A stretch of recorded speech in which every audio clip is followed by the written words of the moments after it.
안녕하세요. 저는 철없는 20대를 보내고 인생의 큰 사건을 30대에 겪고 이제서야 철이 든 여자입니다. 40대의 저는 더욱 현명한 사람이 되어 있을까요? 30대 중반을 넘어서는 지금 몇 개월 전 말도 안 되는 일을 겪고 우라가 터져 화병까지 걸리는 줄 알았습니다. 어딘가에 속 시원하게 이야기를 하고 싶어도 제 얼굴에 침 뱉는 꼴 같아서 꽁꽁 숨겨왔습니다. 제가 이렇게 남자 보는 눈이 개똥 같은 애인지 상상도 못했었는데 이런 일을 겪고 나니까 알게 되더라고요. 그럼 지금부터 제가 어디에도 말하지 못한 저의 파혼 이야기를 시작해 보도록 하겠습니다. 저희 부모님은 말이죠. 정말 투자의 신이라고 할 정도로 대단하신 분들이십니다. 아니, 사실은 투자의 신이라고 하긴 좀 그렇고 땅 보는 눈이 유별나게 좋다고나 할까요? 운이 좋은 건가? 아무튼 젊은 시절부터 부동산에 관심이 많았다고 하셨어요. 신림동 땅값이 정말 저렴했던 시절 그곳에 땅을 여러 군데 봐두셨고 돈이 생기면서 조금씩 땅을 사서 모으셨다고 했습니다. 그 당시에 신림동은 뭐 상권도 정말 아무것도 없었고 다세대 주택들만 즐비하고 도로 상황도 별로였다고 했습니다. 산동네 같은 느낌이 물씬 들 정도로 오밀조밀하게 지어진 집들 때문에 불편함도 많았다고 했어요. 지금은 큰 상가도 들어오고 화려한 도시로 변했지만 그 당시에는 정말 아무것도 없었대요. 그런 땅을 조금씩 모으다 보니 꽤 많은 터를 가지게 되신 것이죠. 그 터를 사설 주차장처럼 돈 받고 월 주차 위주로 운영하시다가 어머니께서 몸이 아프셔서 고생하기 시작할 때쯤 아버지께서 생각을 바꾸셨습니다. 어머니의 병간호를 위해 다니시던 회사를 그만두시고 어머니 옆을 지키시면서 간병을 시작하셨어요. 아버지께서 고생하는 모습을 보면서도 저는 대학에 다니던 시절이라 학교 생활이 바빠 아버지를 제대로 도와드리지 못했네요. 제가 다니던 학교가 관악산을 끼고 있는 국립대여서 정말 한눈 잠깐 팔면 성적이 와르르 무너지기 쉬웠거든요. 워낙 같은 학교 다니는 친구들이 공부를 잘해서요. 아버지께서 간병을 시작하신 이후에 퇴직금을 받으신 것도 있고 그동안 악착같이 모아두신 여유자금도 있긴 했지만 병원비라는 게 돈을 까먹기만 하는 거니까 아버지께서 약간의 위기감을 느끼셨던 것 같아요. 주차장으로 사용하던 터를 모조리 계산해보니 건물을 올리기에 충분하다고 생각하셨던 것 같습니다. 아버지께서 대출을 받아 신림동 땅에 건물을 지으셨어요. 저는 너무 무리하시는 거 아니냐고 했는데 아버지께서는 일종의 투자이니 걱정하지 말라고 하셨습니다. 그쪽이 학교가 있고 또 고시촌으로 유명하다 보니까 원룸 장사가 잘 될 거라는 이유에서 시작하신 일이었어요. 건물을 거리상으로 떨어진 터에 두 채를 지으셨는데 하나는 원룸만 있는 6층까지 건물이고 하나는 투룸과 원룸이 같이 있는 빌라 형식의 건물이었습니다. 거기다가 딸 하나뿐인 아버지는 원룸을 아예 여성 전용 건물로 못 박으셨어요. 보안도 철저하게 감시하셨고 CCTV도 다른 건물들에 비해 3배 이상 많이 달아두셨습니다. 그러다 보니 여학생들에게 인기가 좋았고 원룸을 새놓자마자 언제 공실이 생기는지 문의도 많이 들어왔습니다. 저도 대학을 졸업하자마자 구로에 있는 IT 전문 업체에 취직을 하게 되면서 아버지의 투룸 빌라 형식 건물에 입주를 하게 되었습니다. 그 꼭대기층은 다른 층보다 훨씬 넓은 투룸이었는데 언젠가 저를 위해 주고 싶으셨다고 하셨어요. 저는 기꺼이 그 집으로 들어가 둥지를 틀었습니다. 그렇게 회사 일에 적응하게 된 지 얼마 되지 않아 어머니의 병색은 나아질 기미가 보이지 않더니 결국 세상을 떠나시게 되었습니다. 아버지와 저와 둘이 남게 되자 아버지는 저와 함께 투룸에 들어오지 않으시고 어머니와 살던 본가를 정리하시고는 원룸으로 들어가셨어요. 원룸에 반지하 공간도 있었거든요. 아버지께서는 영 불안하시다며 1층 제일 바깥쪽 집으로 들어가시면서 원룸 관리도 하시겠다고 했어요. 거기다가 다 큰 딸이랑 둘이 살면 딸이 불편할 것 같다는 이유도 한몫했습니다. 저는 괜찮다고 아버지 혼자 외롭게 사시는 것보다 같이 부대끼며 사는 게 좋지 않겠냐고 했지만 아버지는 끝내 거절하셨습니다. 혹시 남자친구라도 생기면 혼자 사는 게 편하지 않겠냐고 허허 웃으시더라고요. 저는 은근 민망했지만 오죽하면 저렇게까지 거절하실까 싶어서 혼자 살겠다고 했죠. 아버지는 건물 1층으로 들어가 원룸을 전체적으로 관리를 하셨어요. 경비도 서시고 세입자들이 불편하지 않게 일일이 수리도 해주시면서 바쁘게 사셨습니다. 원룸촌 특성상 대학생들이 많이 살고 있었거든요. 거기다가 여성 전용으로 운영을 하다 보니 아버지께서 은근히 손보실 때가 많더라고요. 예를 들면 전구도 갈아 끼워주시고 수도관이 막혔다고 하면 기계를 이용해서 뚫어주시기도 하고요. 세입자들에게는 두 번째 아빠가 생긴 기분이 들게 해주고 싶다면서 굳은 일도 마다하지 않고 시간에 상관없이 세입자들을 도와주셨습니다. 가끔가다 지하철역에서 원룸까지 오는 길이 골목길이라 위험하다며 밤에는 손수 지하철역으로 마중도 나가주셨어요. 그러니 세입자들과도 관계가 좋게 유지가 되었고 대학을 졸업할 때까지 저희 원룸에서 나가지 않는 사람들도 있었습니다. 다른 원룸보다 건물도 신식이고 보안도 잘 되다 보니 월세가 비싸긴 했지만 그래도 공실 하나 없을 정도로 유명한 원룸이었어요. 오죽하면 신입생 중에 여학생이 집을 구한다 하면 공인중개사분들이 아버지께 공실 없냐고 따로 연락이 올 정도였습니다. 아버지는 차곡차곡 월세를 모아 대출금을 다 갚아내셨고 나머지 짜투리 땅에 원룸을 더 지어 올릴까 고민을 하셨습니다. 아버지의 원룸이 얼마나 친절하고 좋다고 소문이 났으면 다른 분들도 아버지에게 원룸을 더 늘리라고 하셨을까요? 혼자 사는 여학생들이 꼭 딸같이 느껴진다면서 아버지는 그들에게 온갖 정성을 다 쏟아 부으셨습니다. 크리스마스 시즌이 되면 각 집마다 케이크를 돌리고 방학 중에는 월세를 조금 깎아주시기도 했어요. 다들 본가에 내려가 집이 비어 있으니까 월세를 다 받기가 좀 그렇다는 이유에서요. 입주해 있는 세입자들도 우리 아버지에게 아빠 하면서 살갑게 굴고 세입자들의 부모님들도 우리 아버지께 참 잘하셨습니다. 그래도 원룸 특성상 건물에 35가구 정도가 들어올 수 있었는데 그들이 모두 잘한다는 건 그만큼 아버지의 노력이 있었기 때문 아닐까요? 제가 너무 아버지 자랑을 늘어놓았죠. 하고 싶은 이야기는 이게 아니었는데. 아무튼 저는 자랑스러운 우리 아버지의 자랑을 하염없이 늘어놓을 수 있을 정도로 아버지를 사랑합니다. 다른 집은 아버지와 딸 사이가 서먹하다고 했지만 병을 오래 앓으셨던 어머니 덕에 아버지와 저는 끈끈함이 남달랐어요. 그렇게 세월이 흘러 제 나이 32살쯤 사건의 전조가 일어나기 시작했습니다.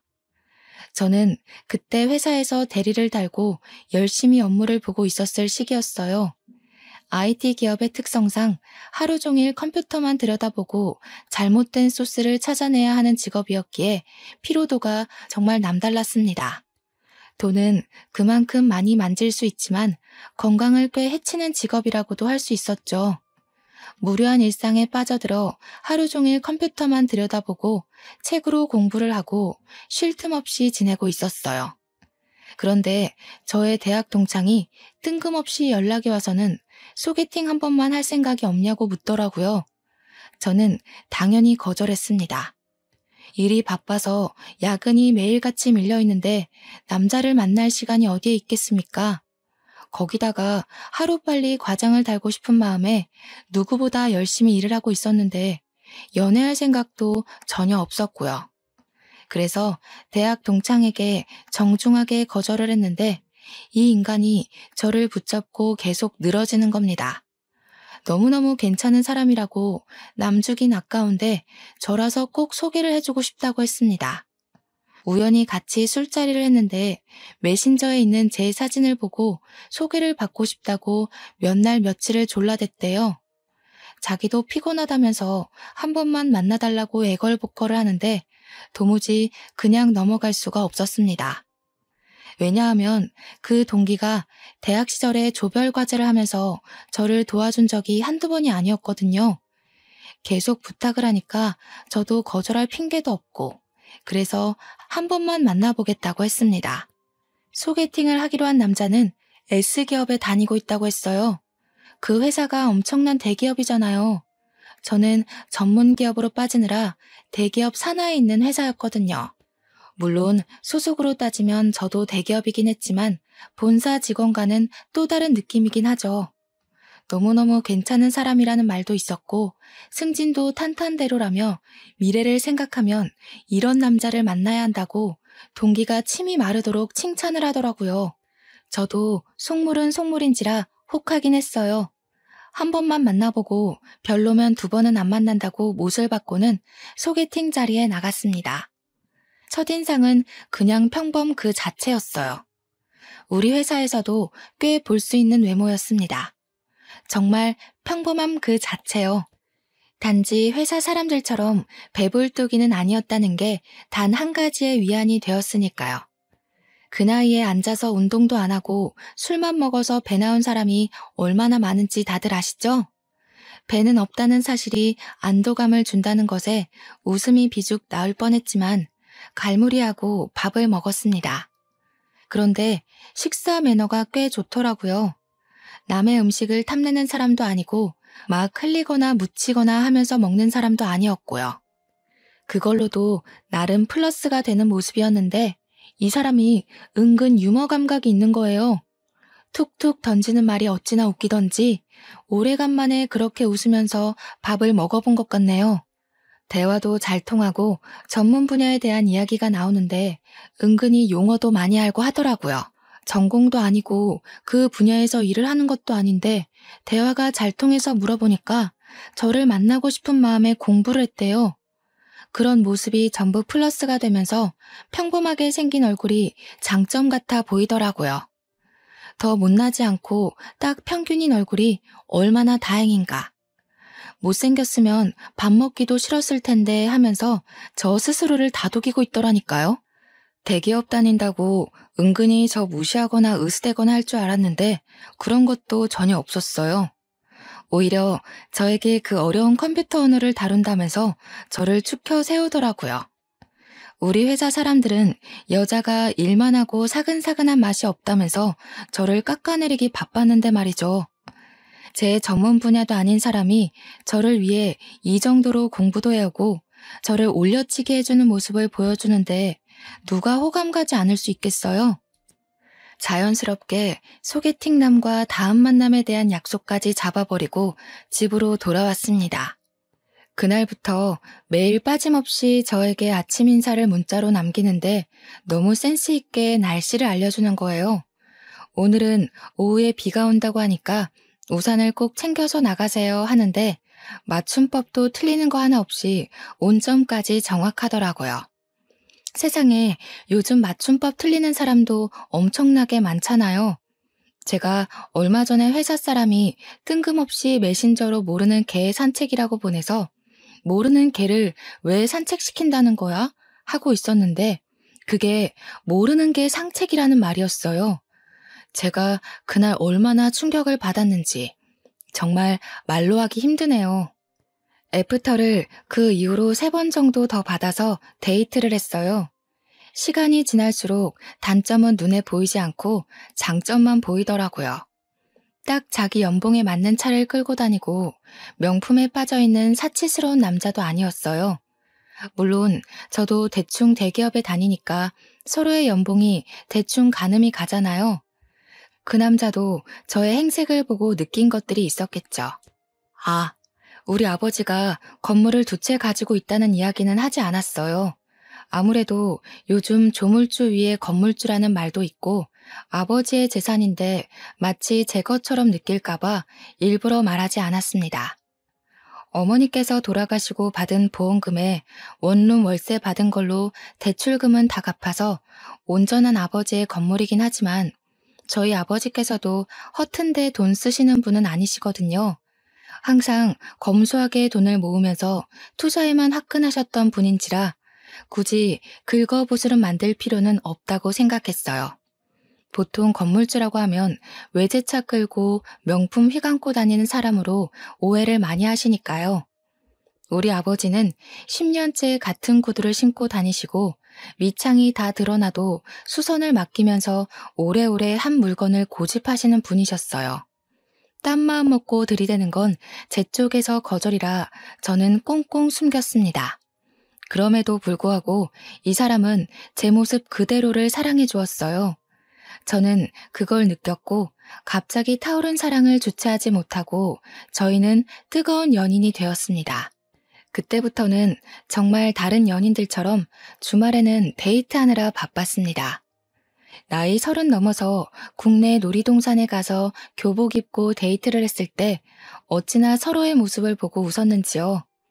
한 12년 만에 입어보는 교복이 그렇게도 어색하고 이상하더라고요. 예전에는 매일같이 입었던 교복인데 세월이 흐른 게 정통으로 느껴졌다고나 할까요? 그렇게 데이트를 하면서 서로 가족에 대한 이야기도 하고 저희 어머니께서 돌아가신 이야기도 털어놓았습니다. 남자친구는 저에게 여동생이 하나 있는데 아직 고등학교 3학년이라며 14살이나 차이 나는 동생이라고 이야기를 했어요. 중학교 1학년 때 갓난아기가 집에 딱 동생이라고 들어오는데 너무너무 이상했대요. 어머니의 배부른 모습을 다 봤는데도 믿기지가 않아서 처음에는 받아들이는 게 힘들었다고 이야기를 하더라고요. 그때 예뻐해주지 못했던 게 미안해서 지금은 둘도 없이 챙기는 사이라고 했습니다. 사진을 보니까 뽀샤시한 게 너무 귀엽고 예쁘게 생겼더라고요. 제가 남자친구한테 장난으로 외모는 동생이 다 빼앗아간 것 같다고 너무 예쁘다고 이야기를 했어요. 남자친구도 알고 있다면서 공부도 엄청 잘한다고 특강 들으러 강남에 있는 학원에 다니는데 누가 체갈까봐 무섭다고 했어요. 그러면서 저한테 관악산을 끼고 있는 국립대 출신 아니냐고 묻길래 그렇다고 하니 동생의 목표가 거기라고 했습니다. 저에게 후배가 될 수도 있다면서 나중에 공부하는 방법 좀 잘 알려달라고 조만간 한번 보자고 했어요. 공부에 손을 놓은 지가 벌써 10년 이상이 흘렀는데 뭘 가르쳐 줄 수 있겠어요. 하지만 여동생이랑 친해지고 싶은 마음이 들어서 알겠다고 했습니다. 남자친구는 여동생에게 딱 하나 단점이 있다고 했어요. 너무나도 막둥이로 사랑만 받고 자라서 성격이 좀 모났다고 했습니다. 대학교에 가면 별별 인간들 다 모여 있을 텐데 거기서도 삐딱하게 굴면 학교 생활이 힘들 것 같다고 고민이라고 했어요. 너무 오냐오냐 키운 탓에 더 아나무인의 자기밖에 모르는 애가 된 것 같다고요. 저한테 어떻게 하는지 좋을지 모르겠다고 고민을 토로하길래 저도 외동이라 잘 모르겠다고 했죠. 근데 저도 나름 오냐오냐 자란 아이인데 저는 그런 성격은 아니거든요. 속으로 네 동생이 원래 그런 성향의 아이는 아닐까? 라고 생각했지만 굳이 입 밖으로 꺼내진 않았습니다. 그날도 별 생각 없이 강남에서 영화를 보고 꼭 가보고 싶었던 카페가 있어서 그쪽으로 걸어가고 있었어요. 남자친구가 동생에게 연락이 왔다면서 지금 학원이 끝났다는데 같이 카페에 갈까? 하고 물어보더라고요. 평소에 궁금하기도 했었고 한 번쯤 얼굴 익히는 것도 나쁘지 않겠다 싶어서 같이 가자고 했습니다. 역 앞에서 기다리니 저 멀리서 누가 오빠 하면서 달려오더라고요.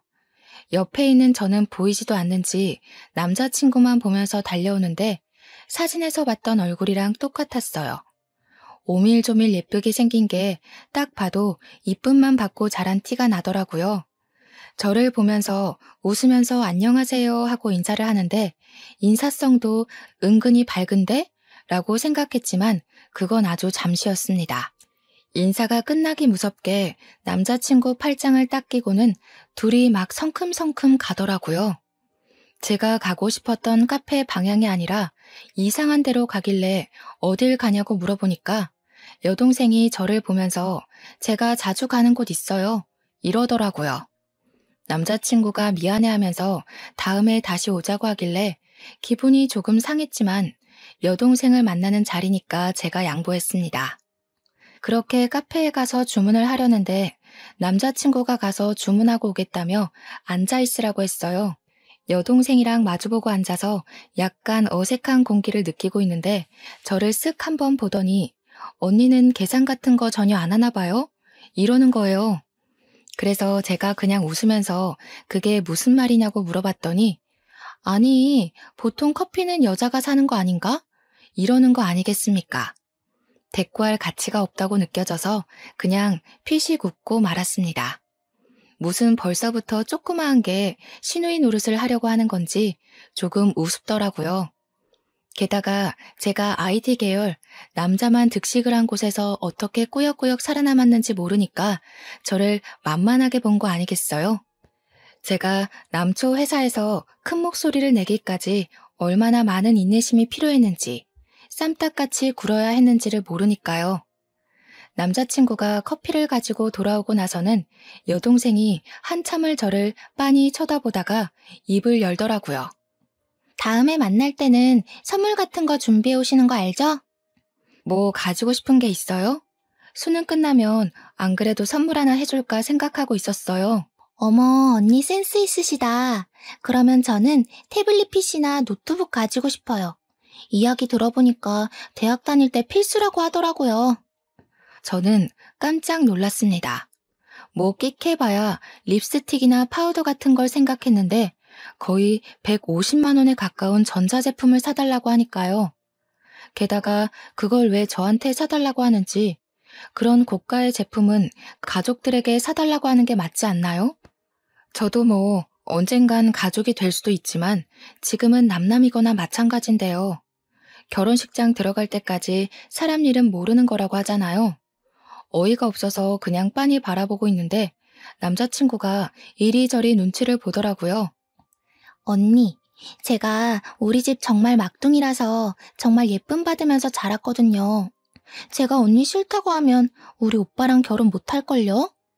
그 이야기를 하자마자 남자친구가 여동생에게 조금 큰 소리를 냈어요. 왜 그런 말도 안 되는 소리를 하냐고 선 넘는 거라고 하면서요. 노트북은 자기가 사줄 테니까 저한테 그런 거 요구하지 말라고 딱 잘라서 이야기하니까 입을 삐죽 내밀더라고요. 신우될 사람한테 그런 거 하나 못 해줘? 이러면서 끝까지 물고 늘어지는데 제가 그냥 남자친구 손을 꼭 잡으면서 말렸습니다. 나중에 저한테 커피 주문하고 받아오는 사이에 다른 이야기 한 건 없냐고 이야기하길래 그냥 없다고 했어요. 맘 같아서는 네 오빠랑 결혼할지 안 할지도 모르잖아? 라고 하고 싶었지만 남자친구가 상처받을까봐 말을 못하겠더라고요. 별말 안 했다고 걱정할 만한 일은 없었다고 잘 마무리한 뒤에 집으로 돌아왔습니다. 맥주 한 캔을 마시면서 다시 곱씹어 생각해봐도 조그마한 게 아주 기어오르는 꼴이 짜증이 났어요. 다음에 만나게 되면 제대로 한 방 먹여줘야겠다 하는 생각만 했습니다. 그렇게 남자친구랑은 불같은 사랑을 이어가고 있을 무렵 날이 점점 추워지더니 뉴스에서 수능날 최강 한파가 몰아닥칠 예정이라고 하더라고요. 그제야 달력을 보니 11월 중순이었어요. 12년을 수능만 보고 달려왔었는데 회사에 취직하고 삶이 바빠 그 시절 기억은 몽땅 사라진 건지 수능날이 언제인지도 모르고 살고 있었더라고요. 남자친구의 여동생이 수능을 보겠구나 싶어서 남자친구를 통해 초콜릿이랑 엿이랑 마카롱 같은 간식을 들려보냈습니다. 아직 결혼 이야기도 없는 상태여서 그 정도가 저에게는 최선이라고 생각했기 때문이었어요. 잘 전해줬냐고 물어보니까 남자친구가 저에게 여동생이 너무 고맙다고 했다면서 저에게 직접 감사 인사를 하고 싶다고 했대요. 휴대폰 번호를 알려줘도 괜찮겠냐고 물어보길래 그냥 알겠다고 했습니다. 제가 거기서 싫은데? 라고 해봐야 저만 이상한 사람이 될 것 같았거든요. 한 30분 있다가 모르는 번호로 문자가 하나 딱 들어왔는데 내용이 아주 가관이었어요. 선물은 감사한데요. 저 이런 거 잘 안 먹어서요. 크리스마스 겸 대학 입학 선물로는 태블릿 PC로 부탁드릴게요. 그 문자를 받자마자 기가 찼습니다. 저한테 무슨 입학 선물 맡겨놓은 사람처럼 구니까요. 거기다가 아무리 성적이 좋다고 해도 원하는 대학에 입학을 못하게 될 수도 있고 재수를 하게 될 수도 있잖아요. 너무 당당한 꼴에 배알이 꼴려서 남자친구한테 그대로 이야기를 했죠. 나 딱 한 번 봐놓고는 태블릿 PC 맡겨놓은 사람처럼 계속 사달라고 이야기하는데 내가 사줘야 하는 게 맞냐고요. 물론 제 월급으로 그거 하나 못해줄 형편은 아니죠. 그래도 사람이 괘씸하잖아요. 제가 진심으로 축하해서 사주는 거랑 맡겨둔 거 찾아가는 마냥 도둑놈처럼 내놓으라는 심보가 다르니까요. 그랬더니 남자친구가 상상도 못했던 일이었는지 무척 당황해하면서 자기가 알아서 하겠다고 했어요. 그러면서 저에게 여동생에게 바로 문자가 와서는 심통을 부리는 거예요. 우리 오빠한테 뭐라고 일렀길래 오빠가 화를 내고 그래요? 언니, 우리 오빠랑 결혼 생각 없나 봐요? 두고 봐요. 결혼 생각은 누구 덕에 자꾸 사라지네요. 저는 그 문자를 보내놓고 여동생의 번호를 차단해버렸습니다. 제가 뭐라고 저한테 그런 소리를 해대는지 너무 어이가 없었으니까요. 남자친구는 저에게 계속해서 사과를 했고 일단 저는 받아주었어요. 여동생 때문에 이 사람과 헤어지자니 제 마음이 너무 깊었던 거죠. 그렇게 한파가 지나가고 대학 입시 합격 발표가 났는데 여동생이 정말 제 학교 후배가 되었더라고요. 집에서 학교까지 거리가 좀 있다면서 자취를 하려고 하는데 제가 신림동에 살고 있으니까 어디가 좋겠냐고 물어보더라고요. 제가 살고 있는 건물은 평수가 조금 커서 월세 내기가 벅찼는지 원룸으로 추천해달라고 했어요. 때마침 졸업 시즌이기도 하고 그래서 이 동네에 원룸이 와르르 빠질 때라 방 많을 거라고 천천히 알아보라고 했습니다. 저보고 같이 돌아다녔으면 좋겠다는 식으로 이야기하는데 여동생 보기가 싫어서 바쁘다고 거절했어요. 그래도 대충은 좋은 건물이 있는 곳을 알려줘야겠다 싶어서 몇 개의 동네를 추천해 주었습니다. 보안 업체를 끼고 CCTV가 많이 달려있는 원룸이 좋을 것 같다고 말도 해주고요. 당연히 저희 아버지 원룸은 말도 안 해줬어요. 월세 깎아달라고 할 게 뻔해 보이니까요. 귀찮은 건 싫었거든요. 며칠 뒤에 남자친구가 제 덕에 좋은 원룸을 계약했다면서 겸사겸사 밥이나 먹자고 동네에 와 있다고 하더라고요.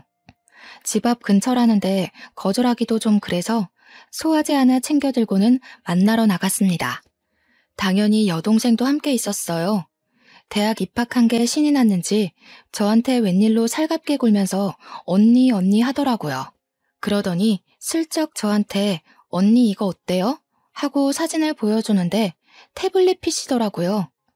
태블릿 PC 논쟁은 이미 끝난 줄 알았는데 다시 시작인가 싶어서 머리가 지끈거렸습니다. 그래서 저도 그냥 무미건조하게 이 모델 내가 쓰고 있는데 괜찮다고 성능 좋다고 대꾸하니까 남자친구가 옆에서 또 여동생한테 뭐라 하더라고요. 지네 오빠한테 사달라고는 안 하면서 왜 나한테 이걸 꼭 받아내겠다고 저 모양 저 꼴로 구는지 짜증났어요. 밥을 먹는 내내 어떻게든 제 흠을 잡고 싶은지 이거저거 물어보더라고요. 언니는 혼자 살게 된 지 얼마나 됐냐? 혼자 살면서 남자 많았겠다. 언니 살림은 잘하냐? 혼자 산 지 오래됐는데도 못하면 사람 아닌 거지 뭐. 언니 태블릿 PC로 뭐 하냐? 그냥 유튜브 보고 할 거면 자기 주면 안 되냐? 그런 이야기들이요. 대꾸하기도 귀찮아서 묵묵히 밥만 먹고 있으니까 남자친구만 계속 좌불안석이고 그날 아주 기분 나쁜 만남 이후에 여동생과는 또 한동안 마주칠 일이 없었어요. 그렇게 봄의 끝자락이 찾아왔고 남자친구는 대학 생활에 빠져있는 여동생의 자취방을 꾸며주느라 한동안 바빴습니다. 그런 와중에 저희가 만난 지 1년이 넘었으니까 남자친구네 부모님께서 저를 보고 싶어 한다면서 은근히 운을 뗐어요. 서로 경제 능력도 되고 집 구하는 것도 문제가 되지 않으니 결혼 이야기를 할 때가 됐다고 생각한 거겠죠. 그래서 저도 알겠다고 하고 오랜만에 아버지를 만나러 갔습니다. 남자 쪽에서 그런 이야기가 나왔으니 아버지에게도 알려드리는 게 당연하다고 생각했으니까요. 그런데 아버지의 얼굴이 많이 상해 있으셨어요. 불과 2달 전에 만났을 때만 해도 이 정도는 아니었던 것 같은데 어디 아프신 곳이 있나 걱정이 되었죠. 그래서 무슨 일 있냐고 여쭈어 보니 요즘 힘들어 죽겠다고 하시는 거예요. 원룸을 관리하시면서 죽겠다는 이야기는 한 번도 하신 적이 없으셨었는데 그러더니 아버지께서 1년만 참으면 된다고 하시더라고요. 세입자한테 무슨 문제가 있냐고 바로 여쭈어 봤죠. 원룸 특성상 2년 계약은 잘 안 하고 보통 1년씩 계약을 많이 하거든요. 그러니까 이번에 새로운 세입자들이 입주를 많이 했는데 그중 한 집이 좀 말썽이라고 하시더라고요. 벽지도 멀쩡한데 곰팡이 냄새 나는 것 같다고 도배도 새로 싹 해달라고 하고 뭐가 마음에 안 들고 저게 불편하다 하고 귀찮게 군대요. 전구 갈아 끼우고 하수구 뚫어주고 하는 건 다른 집들도 다 해주는 일이니까 그냥 묵묵히 도와줬는데 벌레를 잡아달라고 부른대요.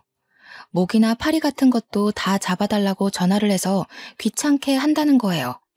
그래서 제가 미친 거 아니냐고 그런 걸 왜 해주냐고 전화를 받지 말라고 했죠.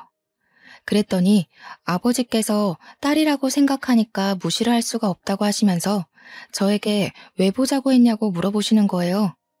그제야 생각이 나서 남자친구네 부모님께서 저를 보고 싶어 하신다고 아빠한테도 소개해주고 싶다고 이야기를 했습니다. 자기가 미리 봐서 뭐 하겠냐고 결혼하기로 하고 나면 그때 보여주라 해서 알겠다고 했죠. 아빠랑 맛있는 밥까지 든든하게 먹고 그 주 주말에 남자친구네 부모님을 만나러 갔습니다. 그런데 그 자리에 꼴보기 싫은 여동생도 와 있더라고요. 인사부터 시작해서 이런저런 대화를 나누다가 대학 이야기 나왔어요. 예비 시부모님은 예비 신우의 대학에 자부심이 있어 보였고 저도 그 학교 출신이라고 하니 너무나도 좋아하셨습니다. 자취하는 동네도 비슷하던데 미리 친해지면 좋겠다. 참 야무지게 생겼다면서 저를 벌써부터 며느리 취급을 해주셨어요.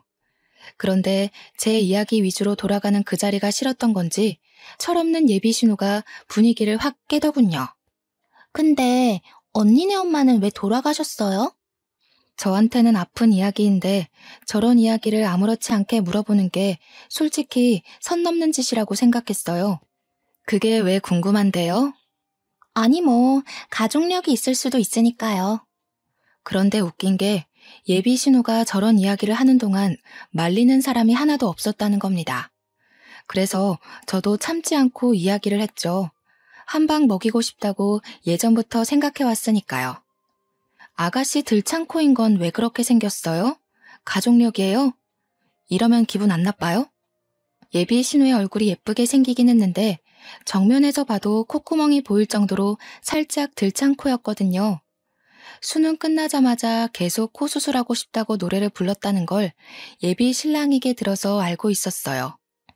예비 시부의 반대로 코 수술을 못하고 있다고 들었는데 제가 딱 건드리니까 그 자리에서 갑자기 울고불고 난리가 난 거죠.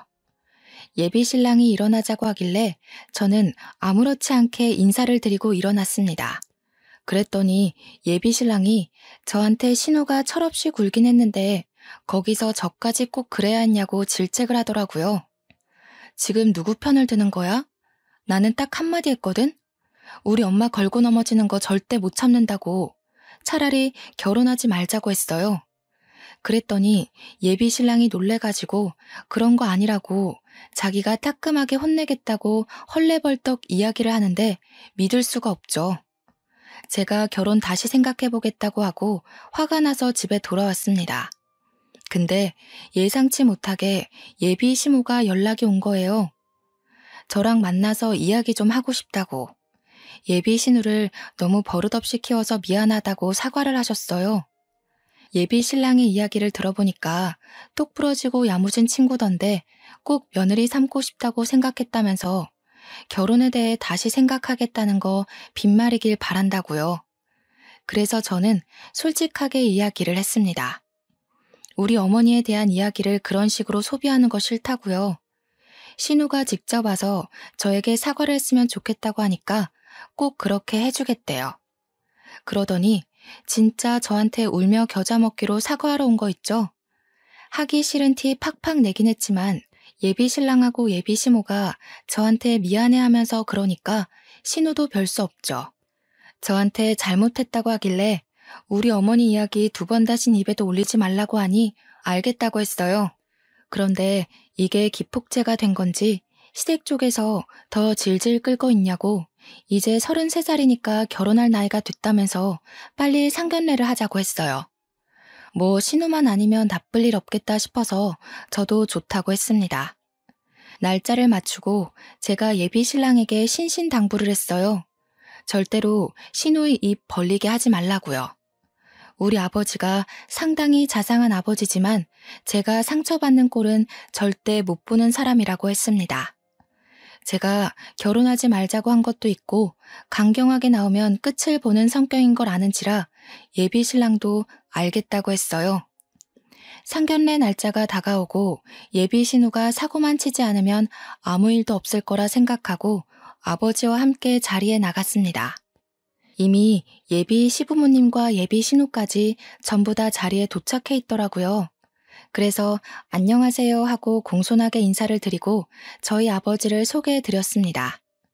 아버지도 처음 뵙겠습니다 하고 인사를 하는데 예비 신우의 얼굴을 보고 딱딱하게 얼굴이 굳어지시는 거예요. 저는 순간 아버지의 얼굴을 보고 무슨 일이 있는 건가 싶어서 깜짝 놀랐죠. 그런데 정말 하늘이 저를 살린 건지 아니면 나락으로 보낸 건지 신우가 픽 웃으면서 이야기를 하는 겁니다. 뭐야, 언니네 아버지가 경비 아저씨였어? 우리 아버지께서 원룸을 관리하고 계시니까 뭐 경비도 하고 수리도 하고 건물주이기도 하니까 틀린 말은 아니잖아요. 그래서 맞는다고 고개를 끄덕이면서 왜 그러시냐, 어떻게 아는 사이냐 하고 물어보았습니다. 근데 순간 시부의 얼굴이 약간 떨떠름하게 변하는 게 아니겠어요? 아무리 경비 인식이 좀 그렇다고 해도 그렇지 대놓고 표정이 바뀌니까 제 속이 확 상하더라고요. 그리고 요즘 경비들도 보안업체에서 전문적으로 채용해서 쓰기 때문에 예전만큼 대우를 험하게 받지도 않고요. 직업에 귀천이 없다지만 순간 너무 짜증이 났습니다. 불난 집에 부채질한다고 신우가 입을 여는데 상상을 초월하는 이야기를 뱉더라고요. 내가 지내는 원룸 경비 아저씨거든. 근데 아저씨, 왜 요즘 저 벌레 안 잡아주세요? 내가 아저씨 때문에 맨날 불안에 떨면서 자야겠어요? 벌레 잡아주는 게 뭐가 어렵다고. 이러는데 순간 이게 무슨 개소린가 싶었습니다. 그 순간 딱 머릿속에 스쳐 지나가는 일이 있는 거예요. 아버지께서 세입자 하나 때문에 너무 힘들다고 1년만 지나면 내보낼 거라고 했던 그 진상 세입자요. 그래서 내가 예비 신우한테 말을 했죠. 아가씨가 우리 아빠 원룸에 산다고요? 아빠 원룸은 무슨 경비 주제에. 언니가 왜 아등바등 돈 아끼면서 사는 줄 알겠다. 그래도 언니네 회사 엄청 대기업 아니에요? 월급도 좀 될 텐데 왜 그러고 살지? 아, 혹시 언니 결혼하고 나서도 친정에 생활비 주고 그래야 돼요? 저한테 입꼬리 살짝 올려가면서 말하는데 주먹이 부들부들 쥐어지더라고요. 예비 신랑도 정확하게 우리 아버지의 직업이 뭔지 몰랐고 당연히 예비 시부모도 모르는 상태였죠. 예비 신우의 말만 듣고 경비라고 생각했는지 상당히 불편해하는 얼굴이었습니다. 우리 아버지도 화가 잔뜩 나신 것 같았지만 제가 결혼하겠다고 데려온 상대니까 이러지도 못하고 저러지도 못하고 화를 참으시면서 저를 쳐다보셨어요. 그런데 저는 그런 생각이 드는 거예요. 내가 왜 참아야 하지? 그럴 필요가 있나? 결혼 안 하면 되지. 야, 너 지금 뭐라고 그랬냐? 좋은 대학 다닌다고 우스대기 전에 개똥 같은 인성이나 좀 고쳐봐. 그러니까 예비 시부모도 놀래고 예비 신랑도 놀래서 저를 막 말리는 게 아니겠어요? 저는 예비 신랑의 팔을 확 뿌리치고는 말리지 말라고 엄포를 놓았습니다. 왜 나를 말려? 내 성질 막 돋우는데 나도 할 말은 하고 살아야지. 너 지금 우리 아빠한테 뭐가 어쩌고 어째? 예의는 밥 말아먹었나. 아빠, 나 이 결혼 안 할 거야. 저 계집애 때문에 못하겠어. 그러니까 아버지가 듣던 중 반가운 소리라는 듯 벌떡 일어나셔서 제 손을 잡고 나가자고 하시더라고요. 그런데 이대로 가면 너무 싱겁고 재미없잖아요. 그래서 한마디 더 했죠. 그냥은 내가 또 못 가지. 너 짐 빼. 내가 보증금 바로 돌려줄 테니까 짐 빼. 언니가 뭔데 나보고 짐을 빼라 말아야. 언니가 무슨 건물주라도 돼? 사태 파악이 안 되는지 저를 보고 강짜를 놓더라고요.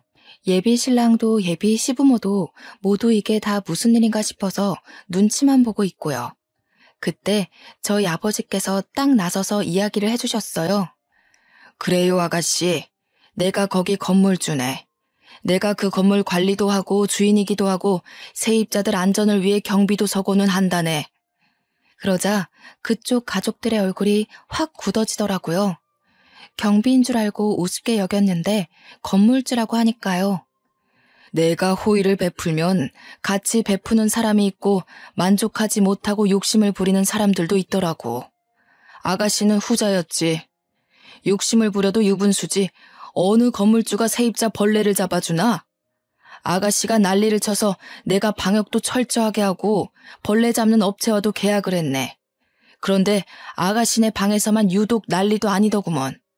쓰레기를 버리지 않고 쌓아두고 악취나는 옷도 켜켜이 쌓아두고 하수구 막히는 것도 아가씨 머리카락이 막아둔 거지 수도가 문제가 아니더라고. 예비 신호의 생활이 문제라고 이야기하니 시댁 식구들의 얼굴이 모두 새빨갛게 변했습니다. 하지만 아버지의 말은 여기서 끝나지 않았죠.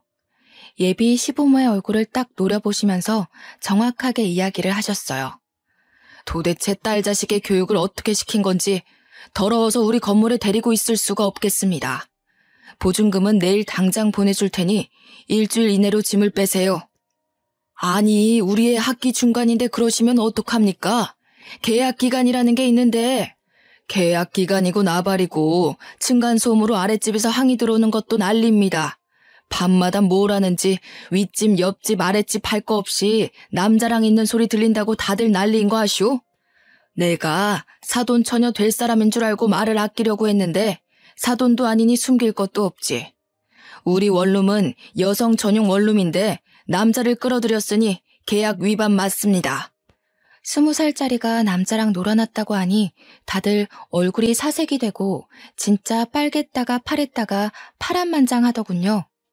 우리 아버지한테 예비 시부가 건물주 갑질 아니냐고 하는데 아버지께서는 태연하게 계약 위반이라고 하셨어요. 원하시면 건물 입구 CCTV랑 출입 기록 다 떼어드리겠다고 남자랑 들어간 영상이면 되겠냐고 말씀하셨죠. 물론 다른 집도 남자친구를 데려오긴 하지만 그냥 눈 감아주시곤 하시거든요. 하지만 이 못된 계집애는 절대로 봐줄 수 없다. 이런 생각을 하신 듯 했어요.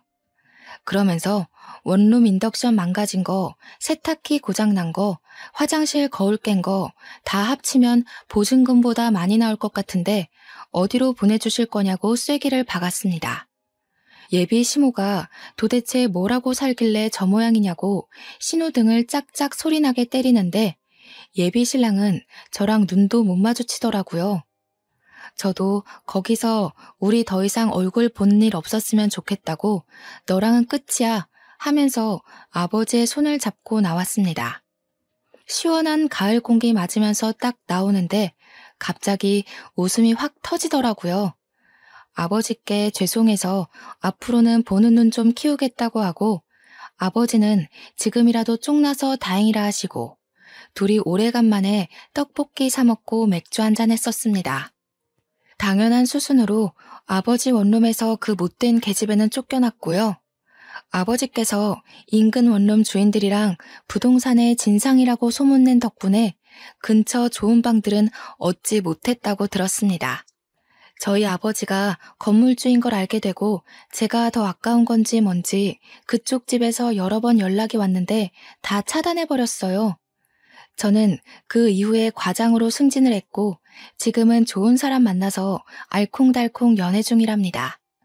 한 번의 실패가 있어서 두렵긴 했지만 이번 사람은 정말 좋은 사람이라 믿고 의지하고 있습니다. 곧 프로포즈를 받을 것 같은데 살짝 겁이 나긴 하네요. 그래도 알을 깨고 나온 병아리처럼 결혼을 향해 한 발 내디뎌 보겠습니다. 저의 미래를 모두 응원해주세요. 감사합니다.